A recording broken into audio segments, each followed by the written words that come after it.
Thank you, Chairman, Minister, and team. Um, I want to start with a basic thing. You would understand that, especially after the hurricane, there's a lot of information and, well, a lot of resources that went to farmers through RADA, but also resources that came through members of parliaments to farmers. However, we're not synchronized. We're not sharing information. It's really difficult actually to get information from RADA in terms of the beneficiaries. And I wonder if there is, might be related to the previous question about a system in place to capture and then to share that information so we reduce the duplication.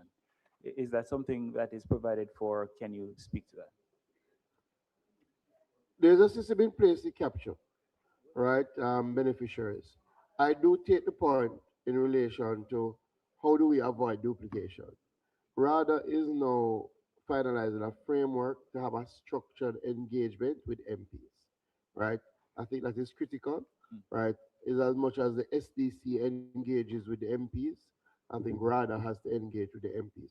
But clearly, it has to be structured, right? So I would say give us another 3 months to provide that to the members of parliament in terms of what we're looking at for the structured engagement and information sharing.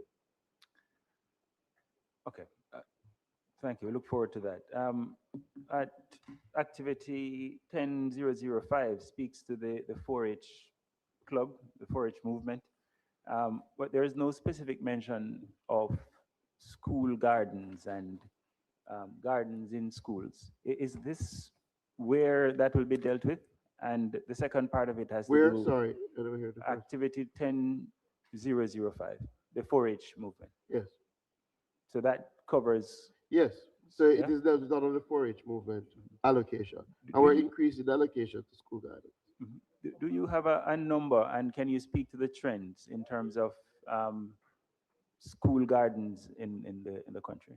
Yeah, I can't give you the number offhand. Maybe the 4-H is here; they can pass it up. But our school garden program has been fairly robust and fairly consistent. It's one of the programs that the 4-H does very well. Part of what we've been trying to do is to get more of our private sector partners on board to adopt the garden so that we can expand the gardens. We have some schools that are excellent. Part of our mission is to ensure that we have in each area a school that can be utilized as a show. Um, and we're going to be providing some additional support under the production incentive program for school gardens this year because we want to ensure that school gardens are really a learning space, right? Mhm. And people are being introduced to some of the technologies. So, for example, we've started to distribute vertical farms to our school gardens like Manchester High and some of those other schools. And you kind of um, preempted the follow-up question because I asked because this is where we get young people into farming. You spoke about an app. We talk about new practices, but I find I am farming the way my great grandfather farmed, and probably I miss the school garden, but I don't want the next generation to. Yeah, so and we've been doing things like greenhouse at Papine High through the CRIF program. We're doing a number of those things to try and get more technology. And you have the Rural Youth Empowerment Program as well. I'm a bit jealous. 1.7 billion spent on farm roads. This 900 million budgeted plus this, what is it, 800, 900 million budgeted and 800 million, you say, from the recovery program. And I think what you're hearing, I think there's two previous questions. There is no clear system for, not that I'm aware of anyway, applying for and seemingly determining. No, I think the But member is I am working. not here to make the system. I'm saying it doesn't seem to exist for us to understand how to access the resources for farm roads. And the previous point as well around the determination, the factors determining which roads get selected. Because mine is the largest of the constituencies, and I'm,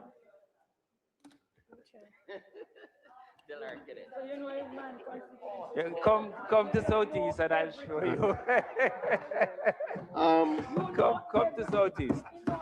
Um, but seriously, it is a major concern because the other thing that tends to happen with the farm roads is that you have these communities that build up around these roads, and they're not maintained and they're not serving. Well, we're not getting the benefit really of So, having these roads that could provide m- this, having the member, resources maybe that you could help me by reminding me of which farm road we just completed in the constituency. I am going to say it. 500 meters in Castle Kelly. That's the only How did you road get that done. road? That's the only road done in. I think it's in 2 years, No, probably three. man. No, no, no, no, So no, remind me of the other one. no. Why I ask is not to be facetious, but you access the program. So, in other words, members But of parliament are able to make recommendations. Farmers are able to make recommendations, right? Farmers groups are able to make recommendations. That goes into a pool, right? And then there is a kind of priority no. listing based on the assessment done from the RADA team, right? So, we do have a sort of, and your parish offices should have been in touch, may not have happened in every single parish, to indicate for you to recommend two roads, right? And we take it from there. We are also now, we are reserving 10% of the farm road budget to treat with maintenance, right? And I would say to members of parliament, if you have roads that are in need of maintenance, this is different now from full rehabilitation. If you have roads that are in need of maintenance, send in that request as well, Mhm. right? So we But can prioritize. but yeah, but I do want the record to show that the road was that to me is that the process. I Member, was sent a list member, and member, Yeah, question, yeah. please. So, no man, we're having a so MP, No. you okay. are Let me ask. spot on. In other words, as I said earlier, we have now a master list, right? And the quickest way to get roads done, and what we try to do, is to circulate the list that is already verified and say to MPs, are there roads on this that you think are a priority? So that's the With, process. with, with that said, you will now have the opportunity to suggest roads to add to that master list, Mhm. right? So when you send in those roads, a verification will be done, and once they will be added to Good. the list. And will we also know in advance, like each year, how many? Not necessarily the one, but to say, will Yes, we get one, five, or 10? yes, man. Yeah, We normally do that. per year. All right. But okay. Now, Minister, the war in the Middle East. Um, we know that some 30%, I understand, a third of fertilizer transships the Hormuz Strait. Are we concerned? How is that affecting? Are we concerned about the effect it will have on fertilizer prices, and what measures are you putting in place to address that? Yeah, we have been in constant discussion with our local suppliers. Clearly, a lot of them taking the inputs and do blending. Thus far, no concerns have been raised so far. The supply continues to be good, but it's an active space, so we have to keep watching it. And we do still have strong support from the people and government of Morocco, who will continue to provide some support. So as of right now, As of right now, we nothing don't have changes. issues. Okay. Final question is on agro parks, because I have lands, lots of it. Are there plans to open any new agro parks in Southeast Saint Anne in the coming years? And I ask this because the lands are there, and some of them, including lands that have been mined and restored, and it would be a great way to structure the benefits, and so that farmers can Yeah, access. we've definitely identified the agro park for St. Yes, Anne, and lots. that's a priority. And it's a combination between the Jamaica Bauxite Mining and the Agro Invest Corporation. They've already signed the MOU, and we're looking to do some infrastructure work. I expect JBI will also play a part. I will look to see if it is in Southeast St. Anne, but it is definitely in St. Anne. All right. Thank you, Minister. Member Perkis. Thank you, Chairman. Good morning, Minister and team. As it relates to the ministry's vision statement on page 51,000 to 1. That speaks to safety. I have a question from my constituents in Eastern Hanover. They have a number of fisher folks and divers in Eastern Hanover. There is at present only one decompression chamber in Jamaica. While this is a multi-issue, multi-ministry issue, do you endeavor, Minister, to increase the number of life-saving machines within this fiscal year, or perhaps begin dialogue regarding same?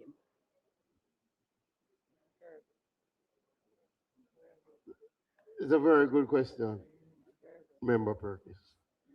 Something that comes up over and over. We have looked at how can we increase the capacity of decompression chambers. I remember myself and the permanent secretary went down and looked at one in St. Anne and looked at the cost to replicate things like that. Um, Sometimes what we also have to do and bear in mind is the practices that give rise to the need for a decompression chamber. And the ministry, through the National Fisheries Authority, has been trying to work with our officials to ensure that the practices that give rise for the need are reduced, right? Unfortunately, some of them are actually illegal practices that give rise, and it makes it a lot it makes it a lot it makes it a lot more difficult. So what I will say is that we will continue to deal with the training. I have had some outreach from some divers who have some positions on it, and I know they probably would have reached out to you as well, right? Um, we hope we don't have to use the decompression chamber, right? But it needs some reform. So I yeah, I will make this commitment that is a matter that I will look at and get back to you in terms of the reform. Because even in my last visit to Westmoreland, some divers spoke to me about some of the reforms that they want to see, which maybe would require less need for the decompression chambers. Thank you, Minister. Member Hilton. Thank you, Chairman. Minister, the pages, I'm really going to ask a few questions from sub program 20, pages 12, pages 12 to 14, and it really is around trade and your trade policies.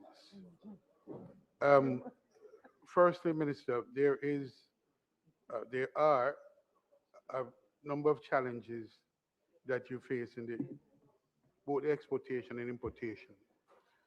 And of course, the issue always is how we balance that approach. On the exportation side, there are a number of requirements, cross-border requirements, particularly in the food safety area. And my first question to you is really, are you satisfied that we are approaching the the, the, the requirements for importation in our major markets, which are certainly in terms of opportunities, which are the United States and Europe at this point, with the USDA and in Europe, in the case of the the cross-border issues. Some of them are climate-related, carbon emission issues, that if we don't address them, we'll find that our opportunities in those markets are closing. So it's a range of issues affecting the exportation of Jamaican products into what is currently our major markets. Yes, so thank you, Member Hilton. The answer is yes. We are staying on top of the changing dynamics in our trade space. We do still have a very good relationship with the United States, USDA. The PS would have led a team fairly recently last year to look back at our pre-clearance regime. We do have a pre-clearance regime with a Mhm. number of products that pre-qualify for entry, into the United States, and we continue to have training around that.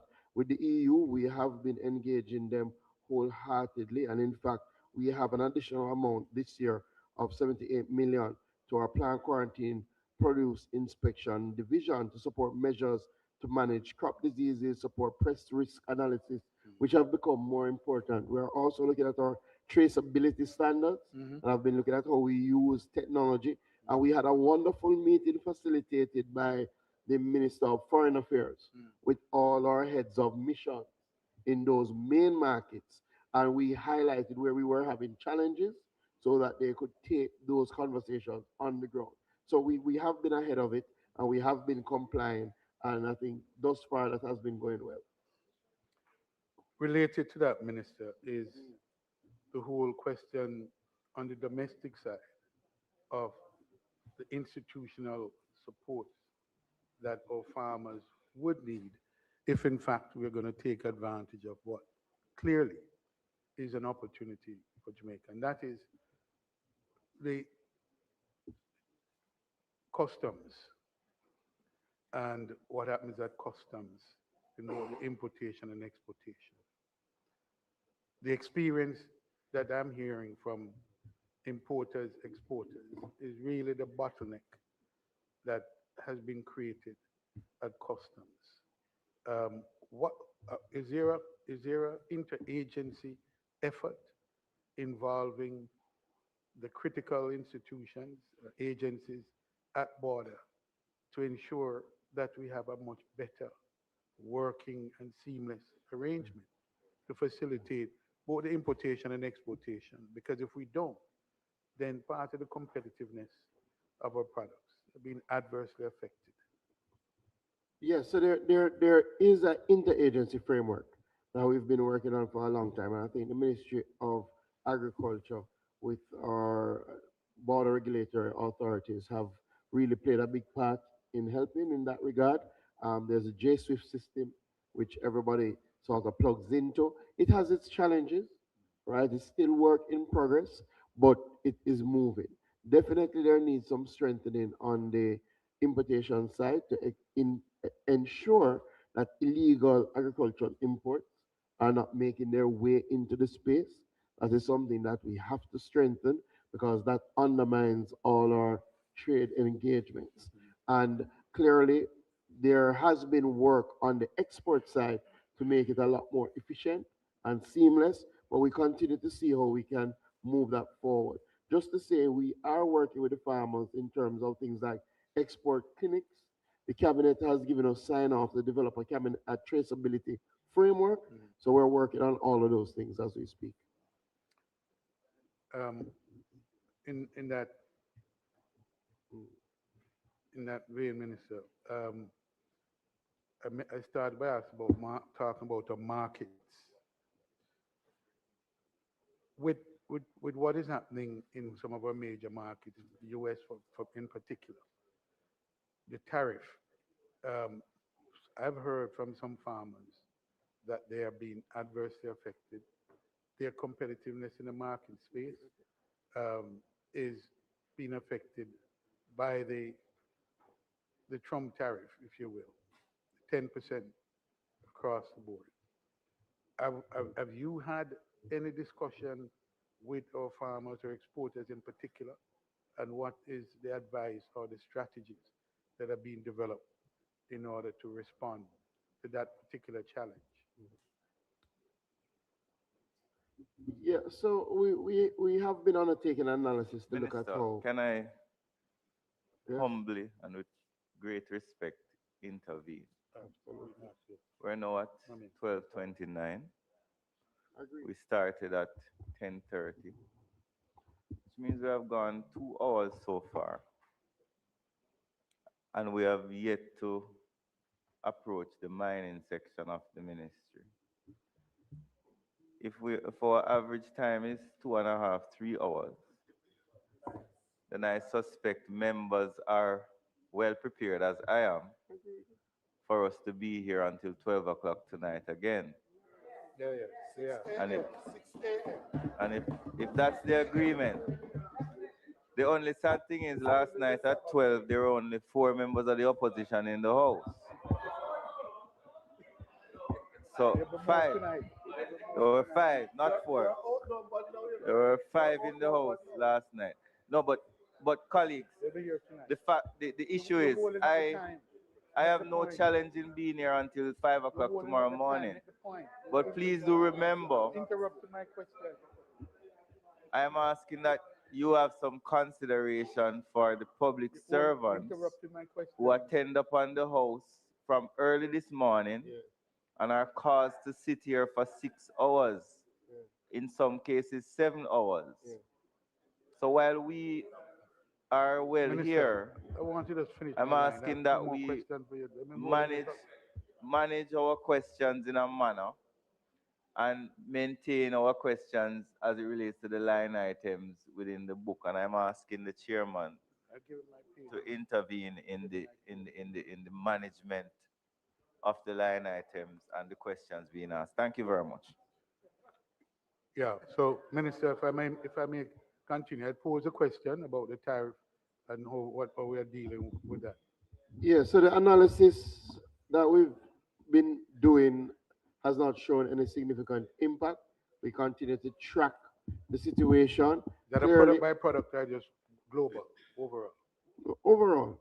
overall, but clearly But products. talking directly to exporters, Yeah. right, and looking at if they've had any sort of downturn. Remember, we're also at a period where we've been significantly impacted by hurricane, so you would understand that. the rebuilding. But we also look at additional markets, Yeah. right? And that is something that we are doing and looking at additional market penetration and looking where opportunities are arising. Uh, yeah.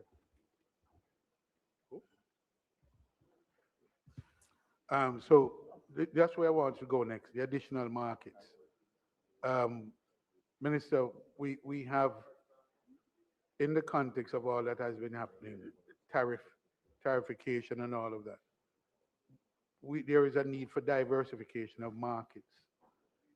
Is the Ministry of Agriculture prepared to support a broadening of Jamaica's trade policy and strategy that includes improving and increasing our bilateral relations where we've identified markets of particular interest?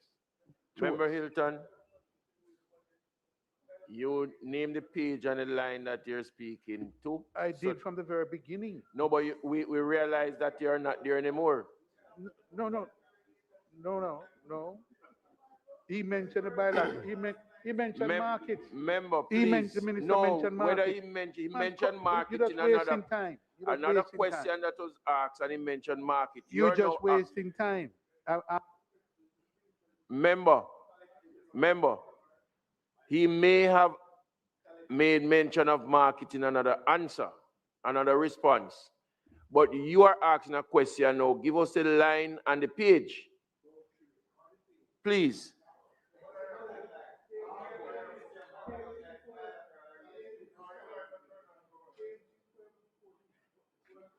It can be pages 12 to 14. Give us a heading, no man.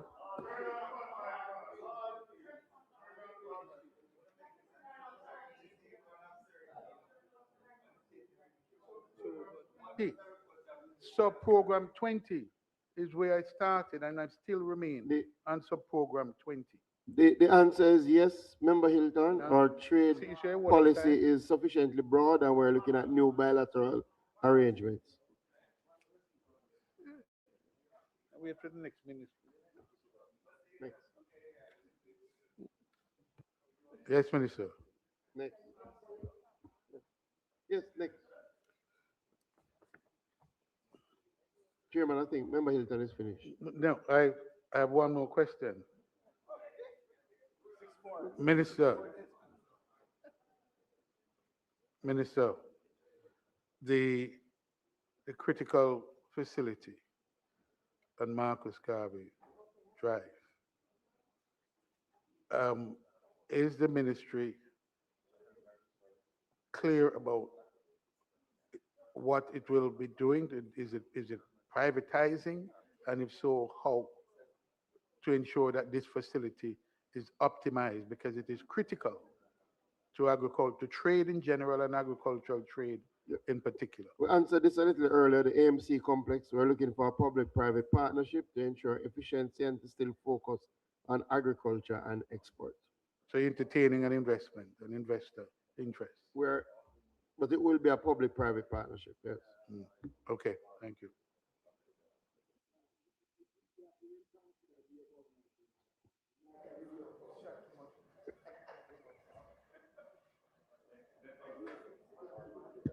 Thank you very much, Mr. Chair. Just two very, very quick questions that I have.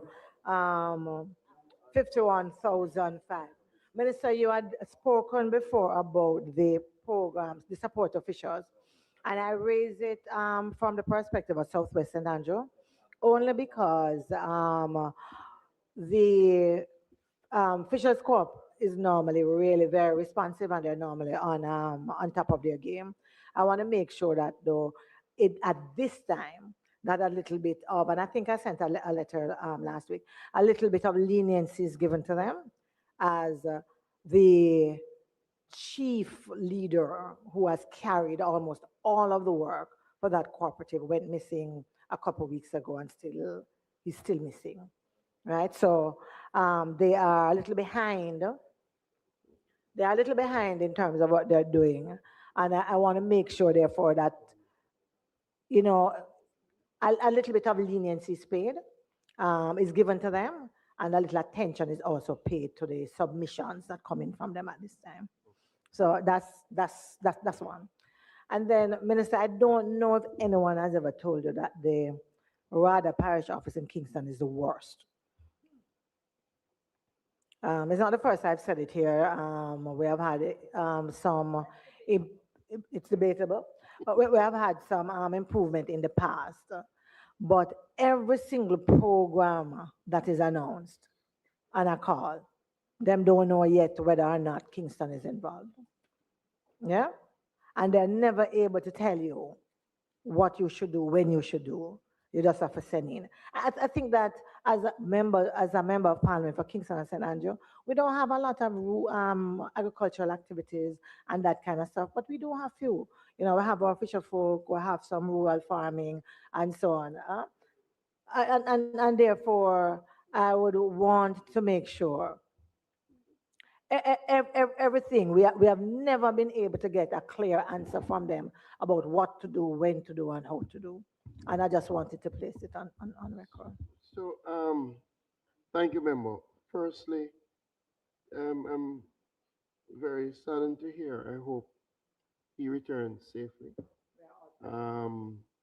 Pierce is somebody that I have interacted with a lot.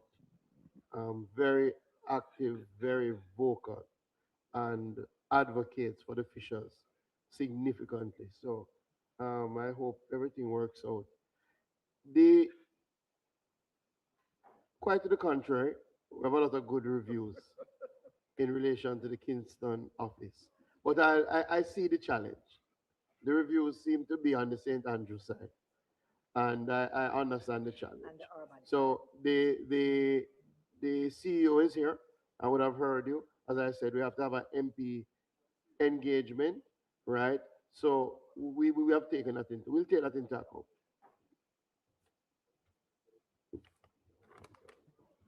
Member Shaw. Thank you, Chairman. Minister, just two quick questions. Are you aware that Eastern St. Thomas Golden Grove Farmers Association has the largest cassava groves?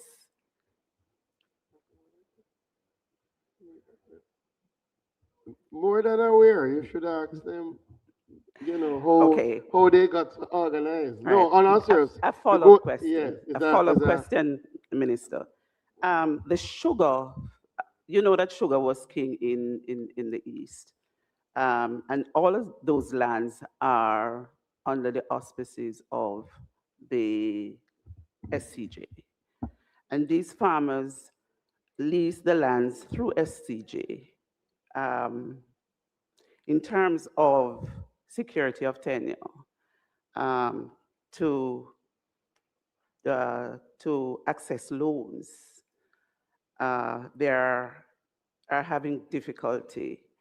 And outside of the assistance of RADA and the Member of Parliament, though small it might be, what are the other avenues for assistance to these farmers? Financial assistance, I should say. So one, we are on a drive for regularization. We're on a drive to hand out those leases. In fact, I remember coming and handing out some leases to a number of those farmers, and we're going to continue that because they're good farmers, right? Indeed. And the cassava that they have embarked upon is doing extremely well. RADA is the real source of funding, but once they have the leases, right? Yes. So if you have farmers, send us a letter, right? Attach a list and let us look at it, right? Because we have earmarked some land for them, but we want them to be regularized so they can take the leases and get some financing. They have a market, they have multiple markets now, right? So just let us know if you have a list that are in that challenge. Very well, thank you, Minister. That ends my question. Member Natalie. Thank you, Mr. Chair. Just two quick questions, Minister. I'm not sure if I should deal with the one on the fisheries or on the mining. I think I'll leave that one for mining. But I would like to ask you under agriculture, the process at RADA in how quickly we're able to get assistance to our farmers, right? And over the years, not just since you've been there, over the years, it has been a tedious process, which has sometimes just frustrated the farmer and the member of parliament to the point where you have funds sitting there for quite some time because of the process.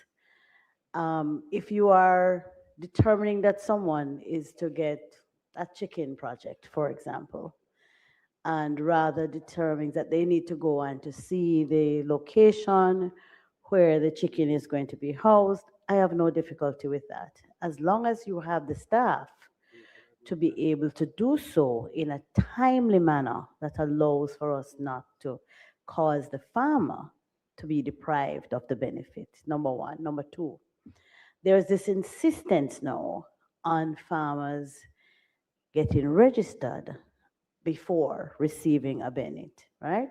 I have no difficulty with that. However, there has to be a way to register the farmer because a young man coming up now, if you left school, never had any plans really for farming, but sees an opportunity to start something and decides I'm going to raise some chicken. Now, rather should be seeking to help to bring that person into the fold rather than to make having an ID prohibitive for him to be able to have access, right? So I think there needs to be some streamlining of the process to allow for our farmers to be able to receive the benefits quicker. Number two, if there are plans for fishing villages, I know I've spoken to many of our members inside here, including one who can't speak now, who is at the chair. Many of us who have, fishing villages across, what are the plans to develop fishing village? I grew up where I had to go to Old Harbor Bay all the time. And, what are the plans to develop our fishing villages so that our people there can live in a dignified way? And it's a welcoming, almost like a tourist spot to go to a fishing village, trust me. So I just want to know if there are any plans to Yeah, develop our fishing there is villages. a plan. In fact, we've identified, I think, six that we're trying to do some development around. Some resources have been provided this year for us to start. I know the one of the chair and yours. So we look at it, and the vision is as you outlined it. In other parts of the world, fishing villages are tourist destinations. People go, they have active spaces. So that's the vision. So we will work on that. I agree with you that the process needs to be streamlined and needs to be more efficient. So we've taken it as you have said it.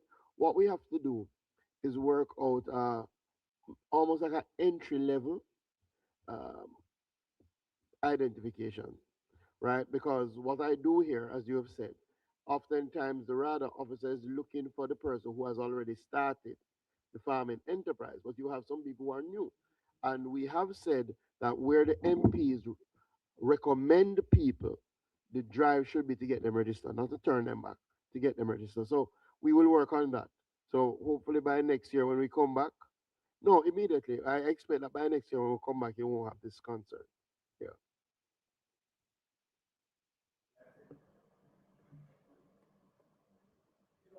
We will now put the header.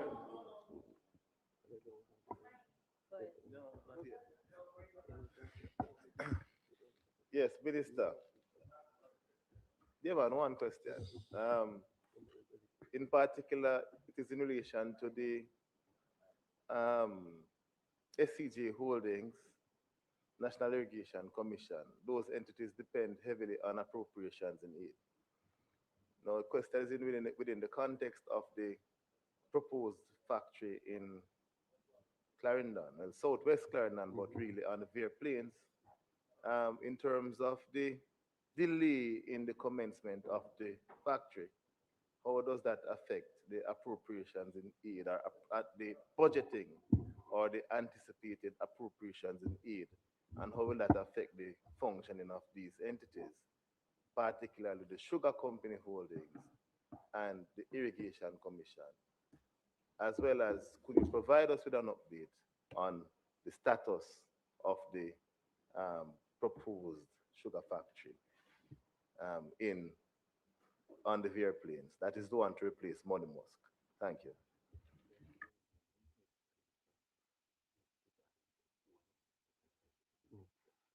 Yeah, so in relation to appropriations in aid, there's no challenge regarding the sugar company of Jamaica Holdings. In other words, where land was to be purchased, those funds have been remitted, and where leases are to be paid, those leases have been paid, and all of those are up to date.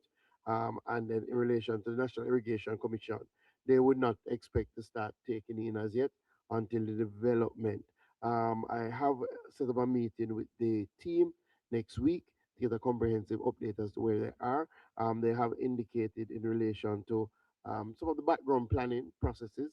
Um, so we don't expect any significant delay based on what they've said preliminarily, but I will meet with them next week and then I'll provide an update to the country.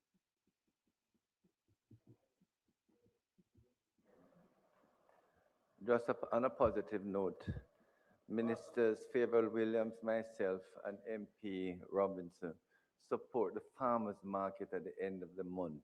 We're asking, and I think for one, at the middle of the month, because I understand you have an abundance, yeah, at the end of the month.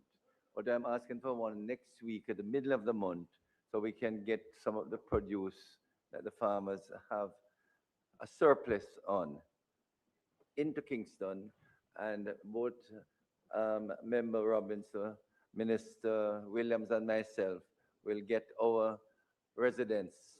So I spoke to Minister Frank Witter to organize it, and we will make sure they sell off by 3 o'clock like last time on next Friday. Okay.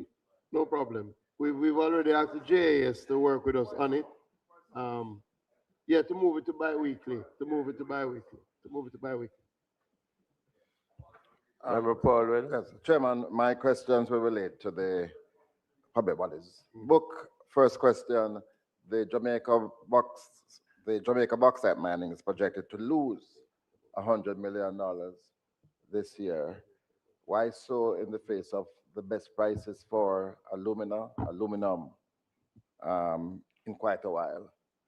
The JBI is projecting to lose a smaller amount, but how do you explain JBM losing 100 million? Yeah, so clearly that is something that we've been looking at. The JBM has a number of different sources of income. There was a time that the JBM made a lot of resources from the exportation of sugar via the Reynolds Pier. As it is now, there's really no exportation of sugar. All right. Also, from exportation of limestone and cruise ships docking.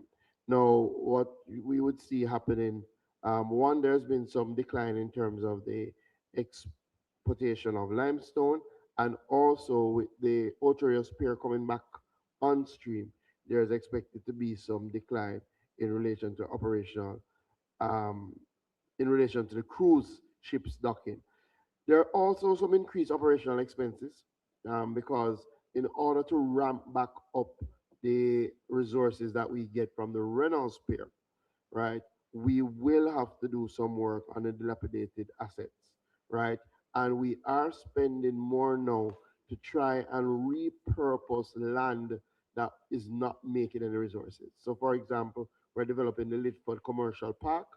We have some old land, Reynolds land, some old warehousing space that we're repurposing so that we can extract greater value. The good news is that we have already repurposed, I think, two. And as soon as they were repurposed, they were able to go on the market. So that will continue. We have over. Minister, probably you could fill in those details at a later time. Um, I just want to note that the JBM is losing money this year.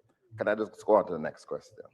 Yes, but I want you to note that there is a plan to treat with that loss and to reduce and hopefully eliminate the loss over the short term. Minister, we heard recently that the New Day Discovery Bauxite operation got a major injection from the US in their operations. But what we also hear is that they are going to be doing some further processing involving the residue of our bauxite from their process in Gramercy. We have been speaking a lot about rare earth being able to be extracted from the residue of our Jamaican bauxite. Those exporters of Jamaican bauxite ought to be aware that when they process bauxite into alumina, whatever they get after that residue is further processed belongs to the people of Jamaica. Is that known to them? Has that been made clear to all of the processors of bauxite in Jamaica so that as we're looking for opportunities for rare earth, they are quite clear that they belong to Jamaican people? That has been very clear. And clearly, all the Redwood Lakes, all the elements that may be in there are owned by the Jamaican people. I do have a meeting with our partners at Discovery Bauxite. As you have indicated, we are seeing better returns now. We are seeing greater spend now to increase productivity and production. And we are looking forward to a better year coming out of that plan. But yet you still have arrears in the bauxite levy that is owed. When are those arrears going to be paid? So the Ministry of Finance has been engaging our partners in relation to that. I think there is a timetable now, and we do expect that they will stick to that timetable. But I want to speak to it here. Minister, you mentioned that Alpart would have been close to reopen in December 2025, and we're nowhere near to reopen. Can you just confirm that to be the case? The only thing that has not yet happened based on the things that were committed is the reopening. In other words, all the other elements regarding the asset assessment, regarding the development plan, all of those things have happened. Clearly, Hurricane Melissa came in October 2025. The team from Alpart came to meet to us in December to say that they had to delay because there was significant damage done to the Port Kaiser facility, and as such, their principals have asked them to recraft the development plan to ensure that they are looking at one, the costs to fix Port Kaiser, and also building resilience since we've had two weather events back to back that were sizable. We plan to lead a team to meet with the principals of Jiska Alpat in China, hopefully by the end of April, early May, right? So that we can get a definitive on the timeline for reopening. But all the other elements that were promised and committed to, they have fulfilled. So Alpart is not going to be open this year. We want Alpart to be reopened this year, and based on the suggestions, it is possible. But allow me to do the trip and come back and then to make some announcement. in All that right, so it's regard. not December 2025. Can't No, be wait, again. no. So the All Hurricane Melissa would have made that impossible. Minister Rare Earth, what are we doing about this opportunity in the face of all of that is happening globally, and knowing that we own a patent that shows that we can extract rare earth from our residue of. Yeah, so we're moving quickly now in the direction of establishing rare earth in a real way. Clearly, when you were a minister, you did some work around the extraction process. 20 years hence, now we're seeing with technology that now the value proposition is even more beneficial to Jamaica. We do believe that we have some of the biggest rare earth deposits in this side of the world. And based on the discussions that I had recently at PDAC, we are moving forward with a Jamaican company who has been doing some work in relation to exploration for rare earth and has some licenses in that regard, and also with other private sector investors who have reached out to us in relation to our ultimate aim is to build a plant locally that will deal with the extraction of rare earth, right? We're not interested in sending our rare earth somewhere for it to be extracted. We're interested in developing a rare earth industry here. Finally, Minister, the bauxite producing communities. We know that there was a meeting recently and members of parliament were told of some allocation. But again, in the face of the tremendous good fortune now, because aluminum is at a record level, alumina, with the expected increase in the bauxite levy, why can't there be a greater level of commitment given to these communities for greater injection of money to assist them in the face of the tremendous environmental issues that they face? I think this is a year for these communities to see significant benefits. Well, we've already signaled an increase. We're moving from an overall allocation of 68 million to 82 million, and we have a 400 million program that we're going to administer.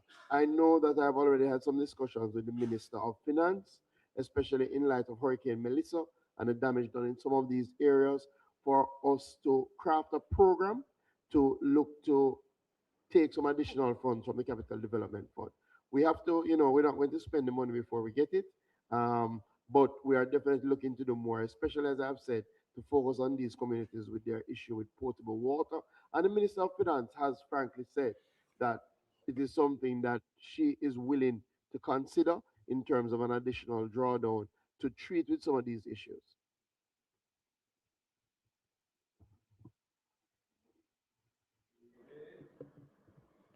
Thank you, Mr. Chair. Yeah, me again. Minister, I am yet to understand why North Central St. Catherine has been turned down to participate in the program of having some returns from the bauxite industry and the effects, the bauxite levy and the effects it has on the constituency I serve. I know that I would have heard that where there are constituencies where the bauxite train passes through that constituency, they perhaps would not have the same level of benefit as other constituencies which have the mining activity taking place there, but they would in fact be um, allowed an allocation less than what the mining constituency would receive. Now, in my constituency, in North Central St. Catherine, the bauxite train passes at 3 locations in the constituency. At Flatbridge, where it was recently derailed, on Main Street, heading from Bogwalk into Linstead, and by Jupen, heading into the Barry area. We have been the victim of the most fish kills in the history of Jamaica in the Flatbridge area, coming from a certain bauxite company. I'm not calling any names. And it is clear that if no other constituency should get a benefit, a programmed benefit of being able to add to the development of that constituency, it should be North Central St. Catherine. I am pleading today, Minister, pleading, not because I feel that I need to get everything that come here, although I do feel I need to get everything that come here. But in this case, we really have suffered. You are the Minister of Fisheries as well. And we have had the most fish kills. And if you go out there, sometimes the caustic soda kill you. So, Minister, if it's even to make sure that we can have sidewalks in those communities, I believe we deserve to get some returns on the bauxite levy. So, remember, there was a clear definition that predated me as to how a constituency was defined as a bauxite constituency, and from that, how they would get access to the constituency development fund. Um, we have asked the JBI team to do a review to look, as you have raised the issue. Clearly, it is not linked to adverse effects, and I would want to move away from that. But it is linked to things like mining happening in the area, or as you have said, in some cases, the train. So we will look at it. We will get back to you and let you know. Thankfully, with the moves that have been made by implementing an additional retention pond, we have gone over a year now without any complaints linked to bauxite in relation. You we will get we will get back to you. Mr. Lindsay is here, who is the head of the JBI. Give us a month and we'll get back to you. 1 month. Yes. Thank you, Mr. Lindsay. We will now put the head 51,000, Ministry of Agriculture, Fisheries and Mining, pages 1 to 29. Those in favor? Those against? The ayes have it. Head 51,000 C, Ministry of Agriculture, Fisheries and Mining, capital, pages 1 to 3. Those in favor? Those against? The ayes have it. Head 53,000. Oh, sorry. Thank you very much, Minister, for being here with your team. Ministry of Industry. Oh. Ministry of Labor, Social Security.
Mr. Chairman, want to thank the Ministry of Agriculture, Fisheries and Mining for their um, appearance here at the Standing Finance Committee. We now welcome the Ministry of Labor and Social Security led by their Minister, the Honorable Pernell Charles Jr., and with State Minister, the Honorable Donovan Williams, as well as his team.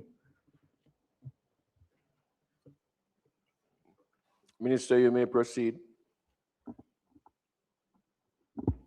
To sound like a broken record, I would ask that the minister assists us by focusing on the line items in the yellow book and ensuring that his answers are as eloquent and succinct as he's known to be. Thank you very much. In other words, it means to be precise and short. Thank you, Chairman. I want to thank Angela Brownberg, who is confirming that the word short is not usually connected to me. Thank you. I want to move quickly.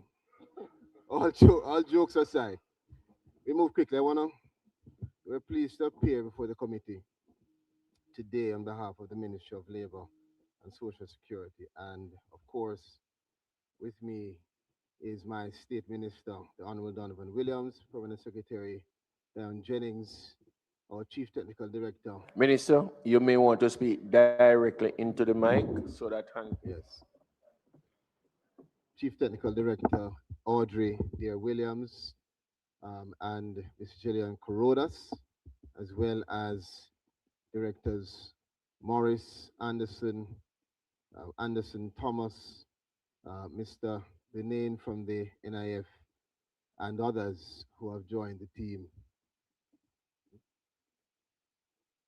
Mrs. Michelle Atkins Sutherland as well. So moving quickly ahead. Chairman and colleagues, the Ministry of Labor and Social Security remains steadfast in our commitment to the advancement of decent work, strong social protection, and the care and support of the most vulnerable members of our society. That's our focus as we continue with our mantra of no one being left behind. As you are aware, the ministry administers some of the government's most critical programs, and we remain committed to strengthening these initiatives so that they continue to have a meaningful and measurable impact on the people that we have been entrusted to serve. Chairman, colleagues, the proposed recurrent budgetary allocation for the financial year 26-27 is $21.28 billion, which is consistent and leveled with the 25-26 proposed budget of $21.338 billion. Of course, it is understood that last year we would have had supplementary additions that were required to cover the Hurricane Melissa recovery and relief efforts, and that was in the amount of $11.521 billion, including a third and fourth supplementary injection.